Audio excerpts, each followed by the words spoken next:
Subscribe करें और bell दबाएं ताकि कोई खबर रह न जाए।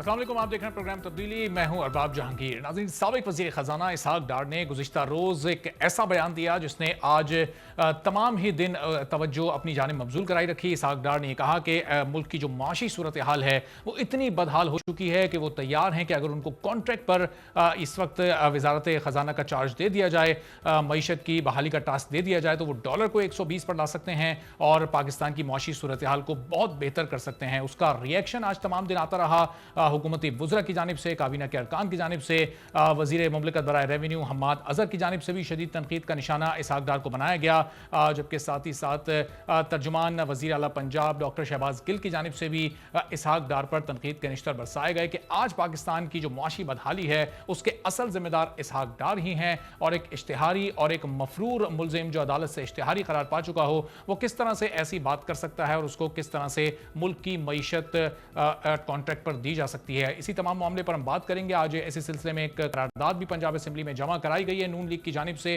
तो हुमायूं गौर साहब तज्जियाकार हैं, हमारे साथ मौजूद हैं। इसार अली राना साहब तज्जियाकार हमारे साथ मौजूद हैं, जबकि अमीर अब्बास प्रोग्राम तब्दीली के एंकर पर्सन भी हमारे साथ होंगे। तो हुमायूं गौर साहब, ये जो बात की थी इसहाक डार साहब ने, इस तमाम सूरत हाल में जब वो इश्तिहारी भी हैं, वो मुल्क से मफरूर भी हैं, अदालतों का वो सामना नहीं कर रहे, जो उनकी तजवीज़ है, क्या इस माहौल में कहीं किसी भी तौर पर आपको काबिल अमल दिखाई दे रही है? नहीं, बिल्कुल बिल्कुल नहीं दे रही। ये लोग भगोड़े लोग हैं, डरपोक हैं और इस वक्त ये कुछ भी हथकंडा चला लेंगे अपने आप को बचाने के लिए और कुछ नहीं। ये जो आज असद उमर को नाकामी हो रही है ना, या बज़ाहिरन हो रही है, वो इनकी करतूतों की वजह से हो रही है। वो इनसे पहले जो पीपल्स पार्टी के थे उनकी वो करतूतों की वजह से हो रही है और अब ये आगे और लुच चलना चाहते हैं। इन्होंने हमें मरवाया है और इन लोगों की कोई भी तजवीज़ संजीदगी से नहीं लेनी चाहिए। ठीक है, हुमायूं गौर साहब कह रहे हैं कि ज़ाहिर है जो पुरानी जो जी हुमायूं गौर साहब, आपका पॉइंट आ गया। इसार राना साहब को भी ज़रा मैं गुफ्तगू में शामिल कर लेता हूँ। इसार साहब, आपका इस पर क्या पॉइंट ऑफ व्यू है? इसहाक डार साहब मुल्क से बाहर हैं, अदालतों में उनको कई बार तलब किया गया, मफरूर उनको करार दे दिया गया, इश्तिहारी करार दिया जा चुका है, लेकिन वो अब भी अपने अंदर इतने कॉन्फिडेंट हैं कि अगर उनको कॉन्ट्रैक्ट पर इस वक्त मुल्क की मईशत दे दी जाए तो क्या वो उसमें बेहतरी ला सकते हैं? जो उन पर यह इल्ज़ाम लगता है कि डॉलर को उन्होंने एक आर्टिफिशियल तरीके से 100, 110, 115 की रेंज में रखा और फिर इस हुकूमत से वो संभल नहीं पाया, वो इल्ज़ाम दुरुस्त है? इस माहौल में आपका क्या इस वक्त तबसरा होगा? बात यह कि जो कुछ उन्होंने कहा है वो उसमें कोई संजीदा नहीं है। ये तो एक सिर्फ मजाक उड़ाने के लिए उन्होंने एक बात कही है कि एक ऐसा शख्स जिसके ऊपर ये इल्ज़ाम लगाया जा रहा था कि उसने पाकिस्तान की इकॉनमी का बेड़ा गर्क कर दिया और उन्होंने मुल्क की तबाही में अहम किरदार अदा किया, आज पाकिस्तान जिस सूरत हाल का शिकार है उसमें फिर इसहाक डार का कहना बनता है कि जी अगर कहें तो वही बंदा जिसको आपने कहा कि ये बड़ा नाहल है वो आके ये चीज़ों को ठीक कर दे, क्योंकि आपसे तो हो नहीं रहा। ये बड़ी एक अनफॉर्चुनेट बदकिस्मती है इस मुल्क की कि हमने जिन ख्वाबों और जिन ख्वाहिशात के तहत पीटीआई की हुकूमत को यहाँ पे हमने हुकूमत का हिस्सा बनाया था वो जो एक पुराना वाक़या कि लोग दुआएं देते थे बेटे को कि क्योंकि बाप जो था वो तो कफन भी उतार लेता था, तो ये जो था ये ज़रा थोड़ा सा मुर्दों से हाथ बेहतर करता था, तो अब लोग उन लोगों को दुआएं देने पे मजबूर है इनकी नाअहली की वजह से। मैं ये समझता हूँ कि असद उमर जैसा शख्स जिसको एक चिंची चलाने वाले को आप F-16 में बिठा दें तो वो यही करेगा जो आज पाकिस्तान के साथ हो रहा है। बहुत सारे मसले मैं मानता हूँ, ठीक है, 9 अरब डॉलर का कर्जा भी देना है, $2.25 अरब का हमने सूद भी अदा करना है, लेकिन इसके बावजूद चीज़ें मैनेज की जा सकती थी। ये मिस मैनेज का भी एक बहुत बड़ा शाखसाना है जो जिससे हम आज पाकिस्तानी कौम जिसका शिकार है। और दूसरी चीज़ से कर्ज करता चलूँ कि वो इसहाक डार जो कल तक मीडिया को देख के मुंह छुपाता था, भागता फिरता था, हमारे पास उसकी वीडियोस मौजूद हैं कि वो भागता फिरता था, मुंह छुपाता फिरता था, इन लोगों की नाअहली की वजह से, इन लोगों की जिसे कहना चाहिए ना कि इनमें सलाहियत ही नहीं है। वो आज उसे बोलने का मौका मिल रहा है, आज वो हीरो बन रहा है, आज वो बढ़ बढ़ के बातें कर रहा है। उसकी रीज़न सिर्फ इतनी है कि देखें, आम आदमी को इससे कोई गरज नहीं है कि इसहाक डार भाग गया या असद उमर यहाँ बैठा है। वो तो ये देख रहा है कि उसकी ज़िंदगी आए रोज़ एक दिन के बाद एक दिन अगले दिन मज़ीद मुश्किल से मुश्किल होती चली जा रही है। अभी जो इदारा शुमारियात ने स्टैटिस्टिक्स पेश किए और ये कहा कि पाकिस्तान में इस वक्त तारीख की बुलंद तरीन सतह पे महंगाई है, तो उसमें आप ये समझें कि डॉलर की कीमत बढ़ने और पेट्रोल के बढ़ने के अदादो शुमार शामिल नहीं है, ये उससे पहले के हैं। अब जब ये पेट्रोल बढ़ा है और अब जब ये डॉलर बढ़ा है, अब आप जब अदादो शुमार निकालेंगे तो वो ज़्यादा तकलीफ दे होंगे।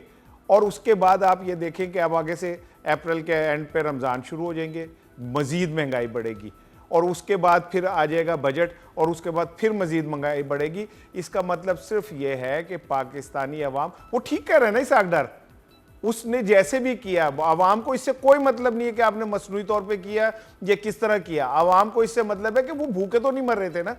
इन लोगों की नाअहली, इन लोगों की, मैं ये समझता हूं कि अगर फ़र्ज़ करें ये मैं मान लूं कि 9 अरब डॉलर हमने कर्ज अदा करने हैं और हम ये भी मान लूं 2.25 अरब का हमने सूद अदा करना है, तो फिर इनका होमवर्क कहाँ है? वो नारे दावे कहाँ गए इमरान खान के कि हम आपके पहले 100 दिनों में ये कर लेंगे? इसका मतलब इनको कुछ नहीं पता था, इसका मतलब इनका कोई होमवर्क नहीं था। इसका मतलब ये कि ये खाली हवाओं में तीर चला रहे थे और जो हवाओं में तीर चला रहे थे उसका नतीजा है कि आज हम पाकिस्तान के अंदर जो अबतरी फैली हुई है, मैंने तो अपनी लाइफ में कभी इस तरह नहीं देखा। सही, यानी मईशत की खराबी का जो दारोमदार है, ज़ाहिर है वो हुकूमत पर भी किसी न किसी हद तक जाता है और इस हुकूमत की भी अपनी नाक़िस कारकर्दगी उसमें बिल्कुल सामने है। तो अमीर, अगर हम दोनों वज़राए ख़जाना का मवाजना करें, असद उमर और इसहाक डार का, ज़ाहिर है इनका मवाजना ऐसा तो नहीं हो सकता कि दोनों में से कौन अच्छा है। ये हम ज़रूर कह सकते हैं कि दोनों में से कौन ज़्यादा ख़राब है, कौन ज़्यादा बुरा रहा अपनी परफॉर्मेंस को लेकर वज़ारत ख़ारजा में। किस तरह से आप दोनों का मवाजना करेंगे? अरबाब, असदुल्ला खान गालिब का एक शेर है, जरा मुश्किल शेर है, अगर आपके नाज़रीन समझ सकें कि थी जिनसे तवक्को खस्तगी की दाद पाने की, वो हमसे भी ज्यादा खस्ता तेगे से तुम निकले। ये जो इसहाक डार साहब ने कहा है, ये इसमें सरकज़म है, ये तंज है इस हुकूमत के ऊपर कि वो शख्स जिसको कहा जा रहा है कि ये बर्बादी का जिम्मेदार है, ये असल बीमारी की जड़ है, ये इस मुल्क की मईशत को इस बहरान तक पहुंचाने का जिम्मेदार है, आज उसी अवतार के लौंडे से दवा लेना पड़ रहे, ले तो नहीं रही हुकूमत, लेकिन तंज है। यानी आप उसको जो जिस तरह में ये बात हो रही है, देखिए 485 अरब रुपए का टैक्स शॉर्टफॉल है। मैं मानता हूं कि नून लीग की और पीपल्स पार्टी की हुकूमत ने तबाही की इंतहा कर दी पाकिस्तान की मईशत में। हम 10 साल से यही बात करते आ रहे हैं कि इन दोनों ने मुल्क को बर्बाद किया है। लेकिन अगर आज 485 अरब रुपए का टैक्स शॉर्टफॉल है, आज का टैक्स शॉर्टफॉल है, ये नून लीग की तो जिम्मेदारी नहीं बनती ना, ये तो इस हुकूमत की जिम्मेदारी कि वो इस शॉर्टफॉल को कवर करे। अगर इन्फ्लेशन 3.9% से बढ़कर 9.4% हो गई है, तो ये नून लीग की तो जिम्मेदारी नहीं। 7 माह से इसहाक डार तो नहीं है ना वजीर खजाना, 7 माह से तो चैंपियन ऑफ इकोनॉमी, ये जो बाबाए मईशत लेकर आए हैं असद उमर, वो है। और वो हमाद अजहर साहब जो हॉलीवुड स्टार है, नौजवान आदमी पोटेंशियल के साथ आए, लेकिन वो तो हॉलीवुड स्टार बन के जो है वो वजारत कर रहे हैं। अच्छा, इसी तरह से डॉलर जो है वो अगर 104 रुपए से 145 रुपए तक पहुंच गया, तो इसके जिम्मेदार ये तो इन 7 महीनों में पहुंचा है ना। जो राणा साहब कह रहे थे कि वो जिस तरह भी समझ ले, वो भले एडॉकिज्म पर चला रहे थे मुल्क को, वो डंग टपाओ पॉलिसी पर चला रहे थे, लेकिन उन्होंने ये जो आदाद शुमार थे, इनके गोरख धंधे में तो कम से कम मामला को बाजारन सीधा करके दिखा रहे थे ना। अगरचे वो जो कुछ वो कर रहे थे, वो अपनी वजह पे एक बहुत बड़ा जुल्म था, को वो अच्छा नहीं कर रहे थे इस मुल्क के साथ नून लीग वाले, पीपल्स पार्टी वाले। जो उन्होंने किया बिलाशुबा आज जो भुगत रहे हैं, वो उसका जो जड़ है, उसका जो तना है, वो उन्हीं की जमीन में जाके उगता है कहीं ना कहीं। लेकिन कुछ मामला चल रहे थे। अब अगर स्टॉक मार्केट 50,000 से क्रैश करके 38,000 पे आई, तो ये तो इन 7 महीनों में आई है ना, तो इसमें इसहाक डार तो नहीं जिम्मेदार हो सकता ना। इसमें उससे पहले जो पीपल्स पार्टी के वजीर खजाना थे, वो तो जिम्मेदार नहीं होंगे ना। इसमें तो असद उमर से पूछा जाएगा ना, इसमें तो हमाद अजहर से पूछा जाएगा ना। अगर आपके लोन्स वो 30,000 बिलियन से 34,000 बिलियन हो गए, तो ये तो इन्होंने लिए ना 4,000 अरब ऊपर, ये इसहाक डार ने तो नहीं लिए ना, शायद फखार अब्बासी ने तो नहीं लिए। इसी तरह अगर कहा जा रहा है कि जी 10 लाख के करीब जॉब लॉस हुआ है मुल्क में, 10 लाख के करीब मुलाजमतें छिनी है, इसमें कितनी सच्चाई है ये हुकूमत करे इन्वेस्टिगेट, लेकिन कहा जा रहा है कि इतना हुआ, तो ये तो इन 7 महीनों में हुआ ना। लिहाजा तमाम तर नून लीग और पीपल्स पार्टी की खामियों के बावजूद, तमाम तर उनके दौर के होने वाले बहरानों और उनके दौर की होने वाली तबाही और बर्बादी के बावजूद, आज अगर असद उमर से संभाली नहीं जा रही मईशत, तो इमरान खान साहब जिद ना करें। इमरान खान साहब अगर जिद करेंगे तो वो पूरे मुल्क को दांव पर लगाएंगे। कोई हर्ज नहीं है कि आप अपनी टीम को रीशफल करें, कोई हर्ज नहीं है अगर आपके पास एडवाइजरी, इकोनॉमिक एडवाइजरी काउंसिल है। उस एडवाइजरी काउंसिल वो क्यों बनाई गई है? उसमें बहुत सारे लोग, डॉक्टर अशफाक हसन जैसे लोग और लोग हैं, वो भी नाराज हैं, वो तनकीद कर रहे हैं हुकूमत के ऊपर। अरबाब, वो जो हुकूमत की अपनी एडवाइजरी काउंसिल है, वो हुकूमत पर तनकीद कर रही है। डॉक्टर फारूक सलीम साहब, जिनको स्पोक्स पर्सन उन्होंने बनाया और फिर बाद में वो नहीं बने, फिर बने, फिर नहीं बने, वो तनकीद कर, इनके अपने लोग, इनके अपने लाइक माइंडेड लोग, वो लोग जो इनके सिंपथाइजर थे, वो लोग जो इंटेलिजेंशिया में इनके सिंपथाइजर थे, आज वो इनकी इकोनॉमी पे क्रिटिसाइज कर रहे हैं। कुछ तो इमरान खान सोचना चाहिए ना इसमें जिद करने। आखिर असद उमर कोई नागुजीर तो नहीं है ना। मतलब ये मुल्क असद उमर के लिए नहीं बना, ये मुल्क इसलिए नहीं बना था कि असद उमर, एक जमाना आएगा जब 25 जुलाई का इलेक्शन होगा और असद उमर जो है वो 2018 के इलेक्शन के बाद वजीर खजाना बनेगा, लिहाजा ये मुल्क तख्लीक किया जाए असद उमर के लिए, इसलिए तो नहीं बना था ना। अगर इस मुल्क में हजारों असद उमर कुर्बान, हजारों अमीर अब्बास कुर्बान, छोड़ दें असद उमर को, कुछ और करें, कोई और एक्सपेरिमेंट करें। अभी कोई इतना क्रिटिकल मोमेंट नहीं आया आपकी हुकूमत में, अभी कोई 3-3.5 साल नहीं हुए, 7 महीने हैं। कोई हर्ज नहीं है अगर टीम को रिशफल किया जाए, कोई हर्ज नहीं है। आप बाहर से वो एक्सपर्ट बुलाना चाहते हैं, उससे बुला के अपनी इकोनॉमी का कोई ऑडिट करवाएं। अगर आप अपनी इकोनॉमिक एडवाइजरी काउंसिल को एक्टिव करें, उनसे पूछें, उनमें सारे मईशतदान हैं, एक असद उमर तो नहीं है ना मईशतदान, उन लोगों से पूछ लें। कोई और एल्डर्स काउंसिल बना लें, उनसे पूछ लें कि भाई यहाँ पे मेरा डेडलॉक आ गया है, मुझे और मेरे वजीर खजाना को समझ नहीं आ रही है कि क्यों रुपए की कदर कर रही है, बताएं क्यों कर रही है। मुझे समझ नहीं आ रही है वजारत खजाना ही नहीं, अगर कोई भी वजारत नहीं परफॉर्म कर पा रही है, अंडर परफॉर्म कर रही है, तो अपने डिसीजंस पर रिव्यू किया जा सकता है। कहीं भी कोई भी तब्दीली काबीना के अरकान में रद्दोबदल भी हो सकता है। गौर साहब, ये बताइएगा कि क्या मिस कैलकुलेट कर गई पीटीआई पाकिस्तान की इकोनॉमी को इलेक्शन से पहले? चूंकि बड़े बुलंदो बांग दावे किए गए थे, लोगों की उम्मीदें भी बहुत ज़्यादा हो गई थी, ये 7 माह जिस तरह से गुजरे हैं, इस तरह की एक्सपेक्टेशन थी नहीं। क्या टोटल मिस कैलकुलेशन हो गई या केपेबल ही नहीं है असद उमर साहब इस वक्त मिनिस्ट्री ऑफ इकोनॉमी को रन करने के लिए? मुझे तो शक है कि केपेबल नहीं है, मगर वो अलग बात है, वो एक शख्स है। बात ये है कि ये इस निज़ाम में ना इलेक्शन जीतने के लिए सब बड़ी पड़के मारते हैं, बड़े बड़े दावे करते हैं, बड़े बड़े वादे करते हैं, फिर बाद में इनको हकीकत पता चलती। दूसरा, ये बात मुझे अपनी सही लग रही है कि इन्होंने अपना होमवर्क ठीक तरह नहीं किया। मगर होमवर्क करने के लिए आपको इल्म भी होना चाहिए ना उस सब्जेक्ट का। तो असद उमर साहब तो बेचारे एक एग्जीक्यूटिव हैं, खाद बनाते थे एंगरों के लिए, और वो उस कंपनी का भी कोई इतना अच्छा नहीं है काम किया। ये तो ऊपर से प्रोपेगेंडा है कि ये कर दिया, वो कर दिया, कुछ नहीं, बटा बिटाया बस। तो वो यहाँ आ गए हैं, ठीक है, उनको कर लेने दें। अब देखिए ना, इसमें हमारी मीडिया का भी हाल। कल कामरान खान साहब एक प्रोग्राम कर रहे थे, झाकदार के जमाने में ये था, के जमाने में ये, उसके जमाने में ये था, उसके जमाने में ये। कोई होगा, हम कुछ 2 लोगों की दंगल तो नहीं कर रहे हैं। हमें तो अपनी मईशत से मतलब, हमें अपना पेट भरना है हमारे लोगों का। तो देखिए, अलेक्जेंडर पोप था ना एक राइटर, उसने कहा था कि little knowledge is a dangerous thing. हम सबको मैं भी शामिल हूं उनमें, हमें इन चीजों का बड़ा लिटिल नॉलेज है, और उस लिटिल नॉलेज को लेके बड़ी बड़ी थैलियां बना लेते हैं। मेरा मतलब है कि आप देखें कि आपकी डॉलर क्यों गिरे, आपके जरिए मुबादला के जखायर गिरे हैं, और जो आपको दिए जा रहे हैं ये भी मजबूरी किस्म की है कि भाई। चलिए गौर साहब, ब्रेक का वक्त है, ब्रेक से गौर साहब जरा वापस आते हैं। ब्रेक पर आपके इस पॉइंट पर मैं आपसे तफसीली आपका तबसरा तज्जिया शामिल करूंगा। एक ब्रेक लेते हैं नाज़रीन। ब्रेक के बाद जब वापस आएंगे तो फिर बात करेंगे कि असद उमर इस हुकूमत के लिए, पाकिस्तान के लिए नागुज़ीर हैं या उनको तब्दील करके पाकिस्तान की इकोनॉमी में कुछ बेहतरी लाई जा सकती है। ब्रेक के बाद मज़ीद गुफ्तगू होगी।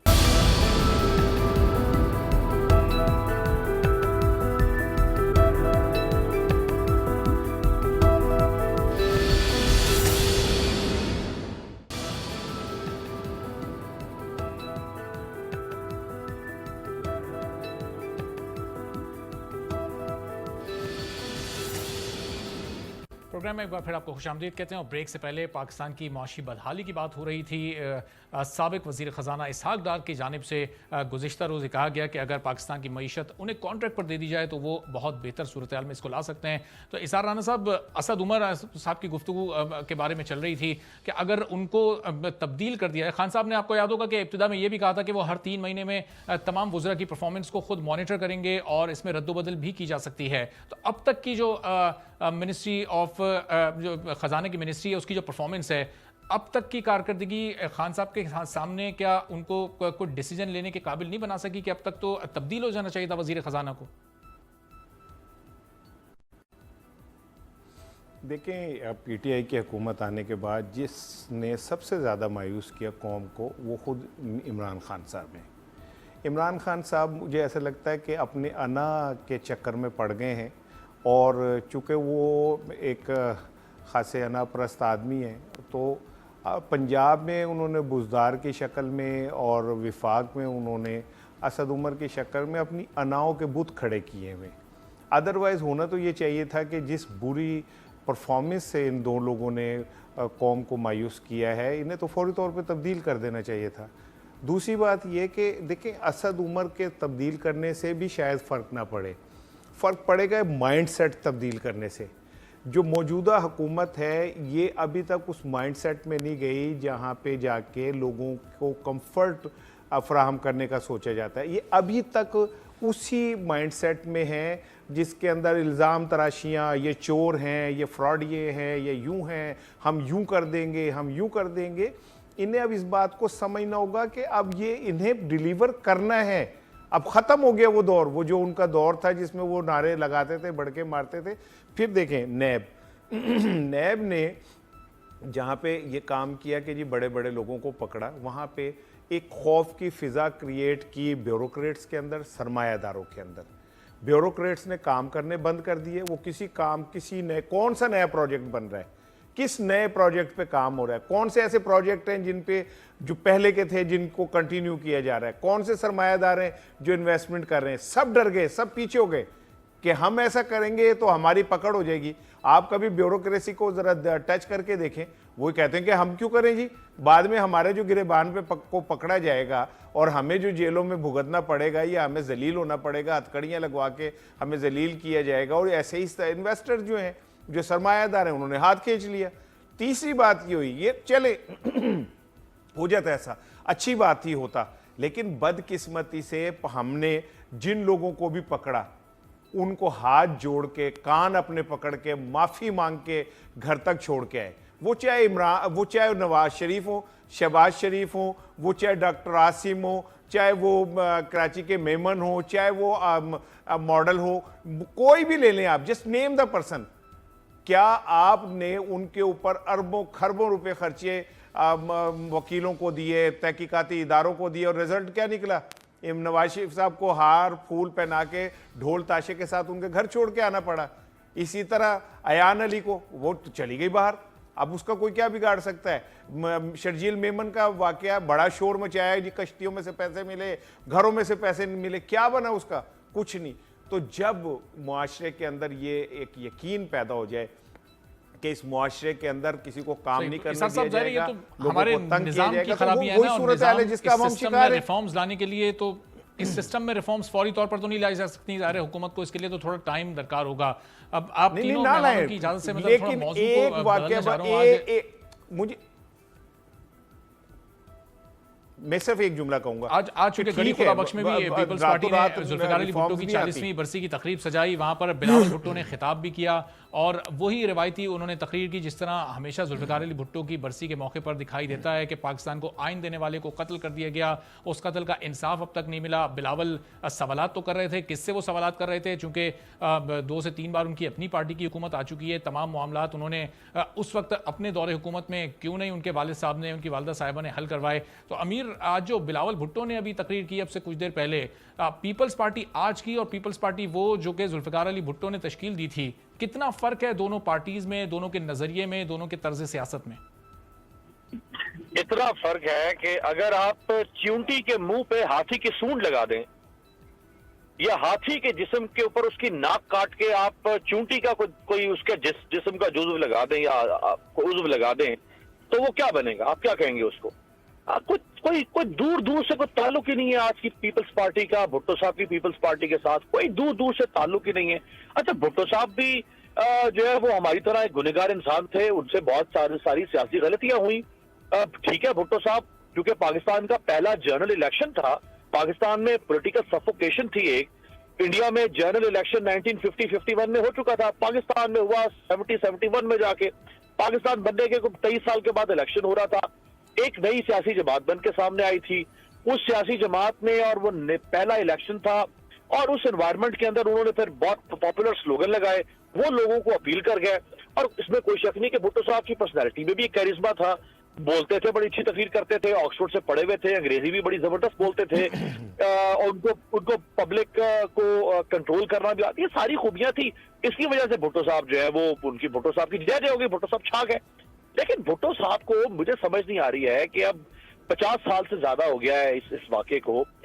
ठीक है, ये एक तारीख का एक स्याह बाब होगा, लेकिन उसके भी बहुत सारे मेरिट डिमेरिट्स हैं। अगर आप लोगों से बात करें, बहुत सारे लोग आपको बताएंगे कि जो भुट्टो साहब को सजा हुई थी वो भले सजा मौत नहीं हो सकती थी, लेकिन भुट्टो साहब उस क्राइम के अंदर किसी हद तक इन्वॉल्व थे।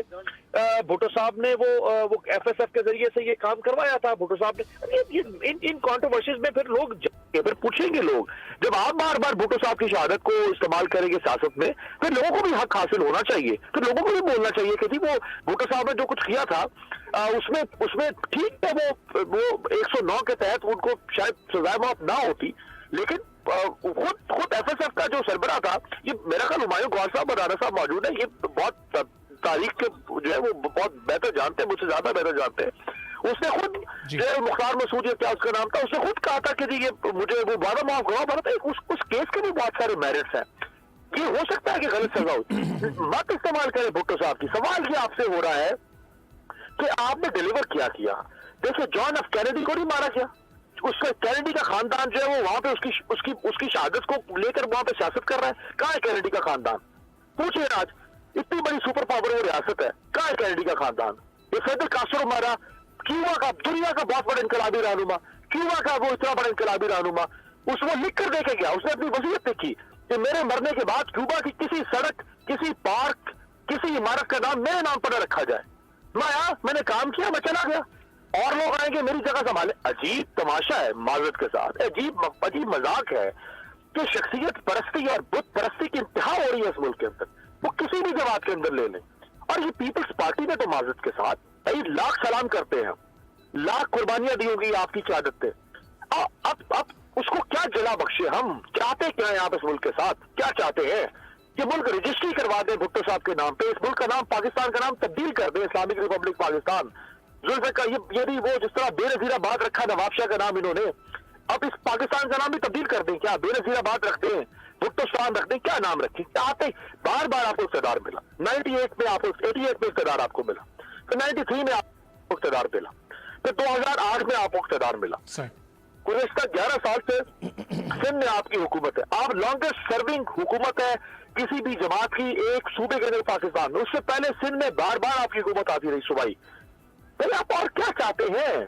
आप डिलीवर करें, काम करें, ये शहादत तो मत हमें गिनवाएं। क्या हम आपकी शहादतों का इनकार कर रहे हैं? क्या हम तौहीन कर रहे हैं? क्या हम भुट्टो साहब को बुरा भला कह रहे हैं? क्या हमने मोहतरमा बेनज़ीर भुट्टो के खिलाफ, मुझे आप बताएं कोई एक लफ्ज, हालांकि उनकी जिंदगी में उनके ऊपर कितने इल्जाम थे, कितने करप्शन कर रहे थे बीबी की जिंदगी में, कितनी बैड गवर्नेंस की, किसी ने कभी उनकी तारीफ, कभी किसी उनको डिस्कस ही नहीं करता। या तो लोग बुरा भला कहें बीबी को या भुट्टो साहब को, फिर तो आप काउंटर नैरेटिव लेकर आए कि जी शहीद हुए, बहुत जुल्म हुआ हमारे साथ, आप गलत कर रहे हैं, बकवास कर रहे हैं। भाई कुछ कहते ही नहीं उनको। हम तो सवाल कर रहे हैं आपसे गवर्नेंस का, आप हमें फौरन दिखा देते हैं, ताजियाने मारते हैं भुट्टो साहब के नाम पे, वो तो बीबी के नाम पे। इंसाफ का भी मुतालबा आज बिलावल भुट्टो कर रहे थे ना। आमिर, मैं आपके पास वापस आता हूँ, जरा हुमायूं गौहर साहब से मैं ये बात जान लूँ कि जो बिलावल भुट्टो बार बार इंसाफ का मुतालबा करते हैं कि जुल्फ़िकार अली भुट्टो को इंसाफ नहीं मिला, बेनज़ीर भुट्टो को इंसाफ नहीं मिला, तो गौर साहब ये तो 5 साल अभी आसिफ अली जरदारी जब सदर मुमलिकत रहे, पीपल्स पार्टी का दौरे हुकूमत था, बड़ा बेहतरीन मौका था। बिलावल भी उस वक्त होश संभाल चुके थे, सियासत के असार रमूज सीख रहे थे, बहुत ही अच्छा मौका था 2008 से 2013 के दौरान इन दोनों केसेस को हल करने का और जो भी इनके रिजर्वेशंस हैं उसको ख़त्म करने का। फिर इन्होंने उस मौके से फ़ायदा क्यों नहीं उठाया? देखिए, फायदा उठाना होता तो इनकी नीयत होती तो उठाते ना। मैं तो समझता हूँ कि बेनजीर के कत्ल में मुलव्वस बहुत ज्यादा आसिफ जरदारी खुद था और इसीलिए वो प्रेसिडेंट बना है। और उसने खुद कहा था उसकी पहली बरसी पे यहीं गड़ी खुदाबस में कि मुझे पता है इसका कातिल कौन है। ये पहले अगर तुझको पता है तो बताता क्यों नहीं है, तो उसको पकड़ता क्यों नहीं है? ये ड्रामे रचाते फिरते हैं। देखें, आप पीपल्स पार्टी का पूछ रहे थे जो भुट्टो की थी, मुझे ज्यादा अच्छा नहीं लगता भुट्टो पे बात करना, क्योंकि हमारे उनके साथ एक बड़ी पेचीदा किस्म के ताल्लुकात हैं मेरे खानदान के और उनके। मगर इसने पाकिस्तान को बहुत नुकसान पहुंचाया है ना, क्या आपको बताऊं। मैं तो आपको 65 की जंग से शुरू से बताना शुरू करूँ। ये जो 71 में हुआ है, इसमें भुट्टो का हाथ नहीं था। ये जो इस पाकिस्तान हमसे रहता हुआ है, अगर कोई अपने आप को अंधा बनाना चाहता है तो ठीक है। और ये जो वादा माफ गुआ बना था इसका मोहम्मद अहमद खान के मर्डर का, वो मसूद महमूद था, वकास मसूद नहीं था, मसूद महमूद था। वो भी मर गया, खत्म होगी बात।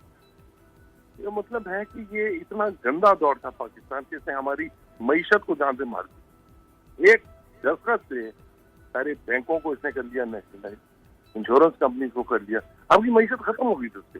स्कूल सारे ले गए। जिस मुल्क में तालीम नहीं होती तो वहाँ क्या होता है? अब यहाँ इंसाफ भी नहीं है इस मुल्क। हम बातें तो बहुत करते फिरते हैं ना, मगर कोई इंसाफ नहीं है। जैसे नवाज शरीफ को छोड़ा है इन्होंने, ये मतलब ये 2 दफा इसको सजा होती, मगर आपने उसको 6 हफ्ते के जितनी देर छोड़ दिया, अपना इलाज करा लो। भाई और कैदी नहीं है जो बीमार हो जाते हैं, उनको क्यों नहीं छुड़वाते? यहाँ तो 700 मर चुके हैं इस जेल के अंदर। शहबाज शरीफ साहब जो है, जिन्होंने कत्ले आम किया था मॉडल टाउन में, उसका आपने उसका ECL से हटा दिया। तो आप क्या, जिस मुल्क में इंसाफ ही ना हो वो क्या मुल्क है? मुझे बताएं। जिस मुल्क में इंसाफ ही ना हो तो इंसाफ और कानून तो सबके लिए बनाने कहने का क्या हक रखता है? इंसाफ और अदल, इंसाफ और कानून का मेयार सबके लिए एक ही होना चाहिए। जी जी, गौर साहब आपकी तरफ मैं वापस आता हूँ। इसार साहब, अब पीपल्स पार्टी कब तक जुल्फिकार अली भुट्टो और बेनज़ीर भुट्टो के नाम पर ही सियासत करती रहेगी? 11 साल से सिंध में हुकूमत कर रहे हैं। थर में किस तरह से बच्चे मर रहे हैं हम देखते हैं। सिंध में किस तरह पीने का साफ पानी वहाँ पर मैसर नहीं है। जो बुनियादी सहूलियात हैं आवाम को, वो फराम पीपल्स पार्टी कर नहीं सकी है। लेकिन भुट्टो सिंध में आज भी जिंदा है। पीपल्स पार्टी को पहले से ज़्यादा इस इलेक्शन में वोट पड़ गए। तो ये कब लोगों की आंखें खुलेंगी? कब लोग हकीकत को उस अपने जो तरीक़ाकार उसके मुताबिक देख सकेंगे? कब यहाँ के हालात बदलेंगे? देखिए, बात यह है कि भुट्टो साहब के जो एहसानात हैं उससे तो इनकार मुमकिन नहीं है। और अगर कोई ये कहे कि जी मशरक़ी पाकिस्तान बनने में, तो ये बहुत बड़ी स्टोरी है। किसी में फिर इखलाकी जुर्रत होनी चाहिए कि वो पूरी बात भी करके दिखाए। खाली एक भुट्टो या सियासतदान को गाली दे देना कोई हर बात का हल नहीं है। नंबर 1, आज जो सियासत और जो जमहूरियत जिससे करप्ट लोगों को गालियां पड़ रही हैं, या आज वो निज़ाम जिसके अंदर वडेरों को अब अपनी मुश्किलात का सामना है, या सरमायादारों को, ये भुट्टो का दिया हुआ है। और फिर आज अगर अब भारत जैसा मुल्क हमारे तब मुँह करते हुए 10,000 दफ़ा सोचता है, तो वो भी भुट्टो की देन है। सो भुट्टो के एहसानात से इनकार मुमकिन नहीं है। बेनज़ीर भुट्टो के सियासी कंट्रीब्यूशन और जमहूरियत के लिए कंट्रीब्यूशन से इनकार मुमकिन नहीं है। उन दोनों के अज़मत से इनकार मुमकिन नहीं है। लेकिन इसका कहीं मतलब ये नहीं है कि उनके नाम को ऐसे नाअहल और चोर बेचें जिनके मुंह के ऊपर करप्शन की और मनी लॉन्ड्रिंग की और 10,000 घपलों की स्याही मली हुई हो। मैं again I repeat my word कि जुल्फिकार अली भुट्टो पाकिस्तान का एक रोशन सितारा है, चमकदार सितारा है, जमहूरियत की अलामत है। उसको उसकी जान ली गई। वो जी मसूद महमूद का जो बार बार आप नाम ले रहे हैं, तो मसूद महमूद को पाकिस्तान से बाहर फिर किसने भेज के और अच्छे माहौल में घर और मकान लेके दिए? और फिर मसूद महमूद का नाम ले रहे हैं। पाकिस्तान की स्क्रीन पे कितने दफ़ा आपने देखा है कि लोगों ने आके इकबाली बयान किए हैं। अभी वो लियारी का जो पकड़ा गया, MQM वाला पकड़ा गया, यहाँ पे आबिद बॉक्सर पकड़ा गया, कितनों को आपने उसके बस फांसी दे दी? तो ये बात नहीं है। असल बात सिर्फ इतनी है कि इस मुल्क के अंदर भुट्टो का नाम, भुट्टो कभी नहीं मर सकता। लेकिन अब बदकिस्मती यह है कि भुट्टो का नाम वो लोग बेच रहे हैं जो भुट्टो के मरने के हिस्सेदार हैं। जिन्होंने भुट्टो के मरने, भुट्टो को तो जिया-उल हक नहीं मार सका, भुट्टो को तो मुशर्रफ नहीं मार सका, जरदारी ने मार दिया। आज भुट्टो को अगर गाली पड़ती है तो वो भुट्टो की वजह से नहीं, जरदारी की वजह से गाली पड़ती है, क्योंकि जरदारी ने भुट्टो का नाम इस बुरी तरह इस्तेमाल किया कि आज भुट्टो भी कंट्रोवर्शियल होता जा रहा है। अदरवाइज भुट्टो तो गरीब आदमी का, कमजोर आदमी की शनाख्त है, अलामत है। दूसरी बात मैं आपको बताऊं कि इस वक्त जो पीपल्स पार्टी जो कुछ कर रही है उसका ना जमहूरियत से वो 18 इस मुल्क के लिए निकले। कहां इनकी गैरत शर्म, ये जो बात करते हैं भुट्टो और बेनजीर की, इन्होंने आज तक महंगाई के खिलाफ एक जुलूस निकाला, पेट्रोल की कीमतें बढ़ने के खिलाफ एक जुलूस निकाला, बिजली की कीमतें बढ़ने के खिलाफ एक जुलूस निकाला। जब इनकी अपनी खाल खतरे में नजर आ रही है, बिलावल को नजर आ रहा है कि उसका बाप जो है मनी लॉन्ड्रिंग के अंदर चला जाएगा, वो तो ये दुआएं दे इस मुल्क के इदारों को जिनके अंदर इंसाफ नहीं है, जो कंप्रोमाइज करते हैं इंसाफ के नाम पे। आगे आज कह रहे हैं, मुझे एक जुमला कंप्लीट करने दीजिएगा, क्यों मुस्लिम लीग नून भाग भाग के पंजाब के अंदर इंसाफ तलाश करती है और क्यों पीपल्स पार्टी भाग भाग के सिंध में इंसाफ तलाश करती है? हमें अपने निज़ामों को भी, निज़ाम पे भी नज़र रखनी होगी। हमें इंसाफ के ऊपर लोगों का जो यकीन है उसे बढ़ाना होगा।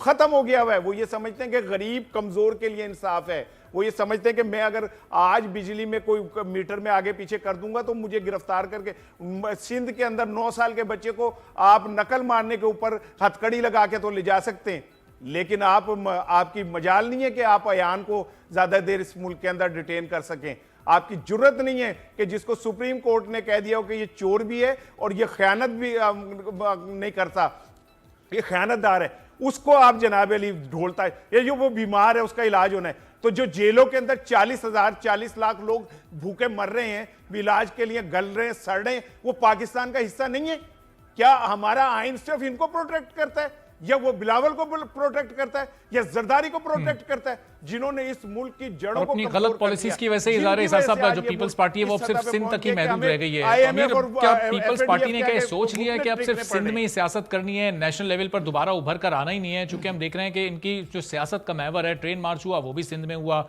अब पंजाब पर तो ज़ाहिर है कोई तवज्जो खास है नहीं, वहाँ से तकरीबन पीपल्स पार्टी का सफाया भी हो गया, खैबर पख्तूनख्वा और बलूचिस्तान में तो पहले ही वो गायब हो चुकी है। तो मुस्तकबिल अब पीपल्स पार्टी का क्या देख रहे हैं पाकिस्तान में? देखिए जी, पीपल्स पार्टी का मुस्तकबिल जो है वो सिर्फ और सिर्फ शहादतें सुनाना है, वो सिर्फ और सिर्फ मरसिया सुनाना है, वो सिर्फ और सिर्फ लोगों को भुट्टो साहब और मोहतरमा की जो शहादत है उसके तरले वास्ते देना है, काम नहीं करना, लोगों के पांव पकड़ना है, लोगों को जो है वो हिप्नोटाइज करना है, लोगों को सेंटिमेंटल और इमोशनल करके लोगों से वोट लेना, ये पीपल्स पार्टी का काम रह गया है। जो बात देखें, मैंने जो मसूद महमूद की बात की या मैंने जो भुट्टो साहब की केस की बात की है, वो इसलिए की है कि अगर पीपल्स पार्टी ये बातें उठाएगी, अगर पीपल्स पार्टी भुट्टो साहब के केस को और मोहतरमा की शहादत को बार बार सियासी रंग के लिए इस्तेमाल करेगी, तो फिर उसका रजा कसूरी साहब आज जिंदा है, वो चशमदीद, वो केस के मुद्दई हैं, वो चशमदीद गवाह हैं, वो उस वक्त गाड़ी में मौजूद थे जब उनके वालिद का कत्ल हुआ। क्या नहीं हुआ कत्ल? क्या उनकी गाड़ी पर फायरिंग नहीं हुई? क्या कसूरी साहब को मारने के लिए जो है वो शादमान लाहौर के करीब उन पर फायरिंग नहीं की थी गाड़ी के अंदर? क्या वो एफएसएफ ने फायरिंग नहीं की थी? क्या केस जो है उस केस के अंदर वो जजेस भी मौजूद थे जिनको बाद में जिन जजेस ने फैसला दिया भुट्टो साहब को सजा सुनाने का, वो जजेस जिया-उल हक के इताब का भी शिकार हुए। अगर वो जिया-उल हक के, अगर उन्होंने जिया-उल हक को फेवर दी थी और भुट्टो साहब को जिया-उल हक के कहने पर फांसी दी थी, तो वो इताब का शिकार क्यों? हमें नहीं जाना चाहिए इस तरफ। ठीक है, अमीर, तारीखी हक़ाइक़ तो अपनी जगह पर मौजूद हैं, लेकिन ज़ाहिर है आज हम थोड़ी सी मौजूदा सूरत हाल पर बात कर रहे हैं, इस पर कभी किसी और प्रोग्राम में ज़रूर तफसील से बात करेंगे। गौर साहब ये बताइएगा कि बिलावल भुट्टो तो ज़ाहिर है एक यंग लीडर हैं, एक एनर्जेटिक लीडर हैं, जिस तरह खान साहब से पाकिस्तान के लोगों को बड़ी उम्मीदें थी, बिलावल भुट्टो से भी बड़ी उम्मीदें हैं। शॉर्टली ब्रीफ बता दीजिएगा आप कि बिलावल भुट्टो क्या पीपल्स पार्टी का फ्यूचर तब्दील कर सकेंगे, एक बार फिर पीपल्स पार्टी को उसी डगर पर ले जा सकेंगे जिस तरह मोहतरमा के दौर में पीपल्स पार्टी हुआ करती थी? देखिए, आप पढ़े लिखे लग रहे हैं, अक्लमंद आदमी लग रहे हैं, आपको लगता है कि कर सकेंगे इतना बड़ा काम? ये बच्चा तो अपने लिए दाल पे तड़का लगा ले तो मैं मान लूंगा। ये मैं खिलाफ इसके बोलना नहीं चाहता, बच्चा है ये। जब मेरा बेटा पैदा हुआ था उसी साल ये भी पैदा हुआ था, एक ही उम्र है। हमें क्या इस बच्चे के बारे में बोलो? मगर इसको जो आदमी सीरियसली लेता है ना, उसको सचमुच किसी ज़हनी डॉक्टर के पास लेके जाना चाहिए। ये कुछ अपना करके दिखाए तो सही। जुमा 4 दिन आके टपक गए और मैं लीडर हूँ, मैं आपका अगला सरबराह बनूंगा हुकूमत का, ये कोई तरीका नहीं। और मैं नहीं सही, यानी कि अपना नाम बनाने के लिए ज़ाहिर है कोई परफॉर्मेंस भी दिखानी होगी, कारकर्दगी दिखानी होगी और लोगों के हालात को बेहतर करना होगा। बहुत शुक्रिया हुमायूं गौर साहब, इसार अली राना साहब, अमीर अब्बास साहब प्रोग्राम में। ये नाज़रीन, प्रोग्राम का वक्त खत्म हो गया, मुझे इजाज़त दीजिए, अल्लाह हाफिज़।